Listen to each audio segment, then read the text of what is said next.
पिछले 2-3 सालों में इंडिया में लोग शेयर मार्केट और म्यूचुअल फंड के में लगाने पैसे इन्वेस्ट करने के बारे में सोच रहे हैं। लेकिन दोस्तों सबसे पहला जो हमारे मन में सवाल आता है इन्वेस्ट करने से पहले कि अगर हम कोई भी एप्लीकेशन, कोई भी ब्रोकर या कोई भी वेबसाइट में जब अगर पैसा लगाए, वो वेबसाइट बंद हो गया, भाग गया, डूब गया, फ्रॉड हो गया तो उस हमारा पैसे का क्या होगा। तो आज इस वीडियो में मैं आपको इस बारे में जानकारी देने वाला हूं। अगर आपको ये जानना है तो ये वीडियो आपको लास्ट तक जरूर देखना पड़ेगा और इस तरह के नॉलेजेबल वीडियो देखने के लिए हमारे चैनल को यूट्यूब में जरूर सब्सक्राइब करें और साथ में बेल आइकन जरूर दबा दें। अगर वीडियो फेसबुक में देख रहे हैं हमारे पेज को लाइक एंड फॉलो करना ना भूलें। तो चलिए शुरू करते हैं आज का ये वीडियो। आप देख रहे हैं नॉलेज फॉर हिंदी। तो दोस्तों मैं आपको सबसे पहले बता दूं, कोई भी एप्लीकेशन, कोई भी ब्रोकर या कोई भी वेबसाइट में अगर आप पैसे इन्वेस्ट करने से पहले डरते हैं कि वो बंद हो जाए, भाग जाए, तो ये आप गलत है। ऐसे बहुत ही कम चांस है, 1% का मान के चलो कि चांस है कि वो भाग जाए, डूब जाए या कुछ हो जाए, बंद हो जाए। क्योंकि सरकार की तरफ से वो मान्यता प्राप्त होता है, वो एप्लीकेशन, वो ब्रोकर या वो वेबसाइट या वो जिसमें भी आप इन्वेस्ट कर रहे हैं, जो एप्लीकेशन जैसे कि आपका हो गया ग्रो, हो गया 5 पैसा, हो गया अपस्टॉक, एंगल, ये बहुत सारे एप्लीकेशन हैं। अगर उसमें आप किसी में भी एक में इन्वेस्ट करते हैं, अगर आप सोचते हैं कि ये भाग जाएगा तो आप गलत है। बहुत ही कम चांस है कि वो भाग जाए। दोस्तों अगर तब भी ऐसा सिचुएशन आ जाए कि आपने पेमेंट लगाए, पैसे लगाए, 2-3 साल बाद या 6 महीने बाद वो कंपनी बंद हो गया, भाग गया, तो आपका पैसे क्या होगा।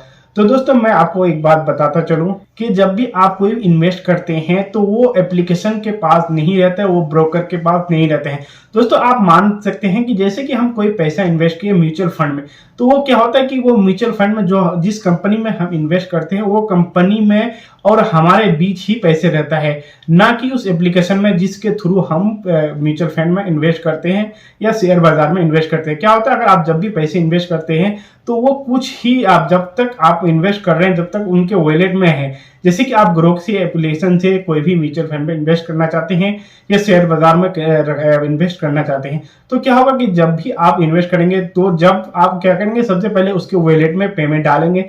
तो जब आप वॉलेट में पेमेंट डालेंगे तभी उनके पास वो पैसा रहेगा। जब आप म्यूचुअल फंड बाय कर लेंगे तो आपके पास और उनके पास वो पैसा नहीं रहेगा। सिर्फ वो एक एजेंट है, यानी उसको आप एक तरह का एजेंट बोल सकते हैं, क्योंकि हम जिस कंपनी में इन्वेस्ट करते हैं उस कंपनी से और हमसे पैसे लेके उनको देने में वो काम करता है, जो कि उनका थोड़ा बहुत कमीशन होता है, जो आपको भी पता होगा।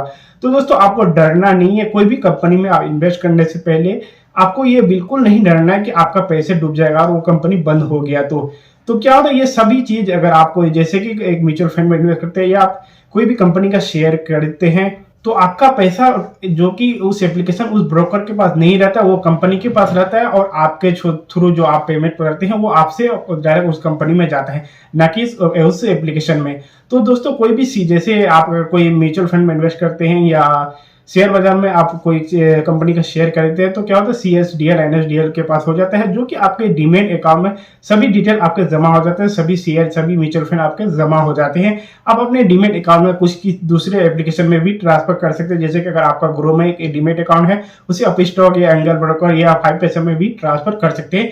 ऐसा कोई कतई नहीं है कि आप जो भी एप्लीकेशन यूज करते हैं उस एप्लीकेशन में ही रहे, तो आप इसका ट्रांसफर कर सकते हैं और आप NSDL या CDSL की वेबसाइट से भी आप अपना इन्वेस्टमेंट को देख सकते हैं। जितना आप पैसे इन्वेस्ट करते हैं वही पैसा आपको वहां पे दिखाई देने लगेगा। तो आपको ये दौड़ने की जरूरत नहीं है कि आपका पैसा सेफ रहता है, जिसमें आपका कोई भी पैसा वेस्ट नहीं होगा और वो कंपनी बंद हो जाता है। इसी तरह से अगर आप कोई भी कंपनी का शेयर खरीदते हैं तो भी सेबी के पास आपका पूरा डेटा रहता है, जो कि आपके डीमेट अकाउंट में होता है और आपका मेल ID में भी बहुत सारे डीमेट अकाउंट का पोर्टफोलियो नंबर, ये सब वगैरह वगैरह आ जाते हैं, जो कि आपको 1% भी डरने की जरूरत नहीं। आपका पैसा जितना भी आप पैसे से भी जितने भी पैसा आप म्यूचुअल फंड में या शेयर बाजार में कोई भी कंपनी में इन्वेस्ट करते हैं, वो कंपनी का आपका पैसा उस कंपनी में सेफ रहता है, ना कि कोई एप्लीकेशन, कोई ब्रोकर के पास आपका पेमेंट रहता है। आपके ब्रोकर के पास आपका उनका काम यही होता है कि आपसे पैसे लेके उनको पेमेंट करना है, जो कि कुछ सेकंड आप उनके वॉलेट में जब पैसे रखते हैं तभी उनके पास पैसे रहता है। उसके बाद जब आप कोई चीज बाय कर लेते हैं, कोई शेयर बाय कर लेते हैं या कोई म्यूचुअल फंड बाय करते हैं, तो उनके पास से पैसे चला जाता है और उस कंपनी में पैसे पहुंच जाता है। और क्योंकि जब भी आप कोई भी म्यूचुअल फंड या शेयर बाजार से कोई शेयर खरीदते हैं कोई कंपनी का, तो आपके पास मेल भी आता है उस कंपनी की तरफ से कि आपने इतने का जो कि आपने हमारे शेयर खरीदा या हमारे म्यूचुअल फंड में इन्वेस्ट किए, जो कि सभी डिटेल आपको दिखाई देने लगेगा। तो इस तरीके से दोस्तों अगर जब भी आपको इन्वेस्ट करना होता है तो आपको डरने की जरूरत नहीं, कोई भी पेमेंट आपके ब्रोकर के पास नहीं रहता है। आपका ब्रोकर एक एजेंट होता है जो कि आपसे पैसे लेकर उस कंपनी को देता है। तो इस तरीके से अगर आपको डर लगता है तो आपको डरने की जरूरत नहीं। तो आज का ये वीडियो आपको कैसा लगा? अगर कोई भी सवाल अब भी बचा है तो हमें कमेंट बॉक्स में जरूर पूछ सकते हैं। तो चलिए मिलते हैं अगले वीडियो में।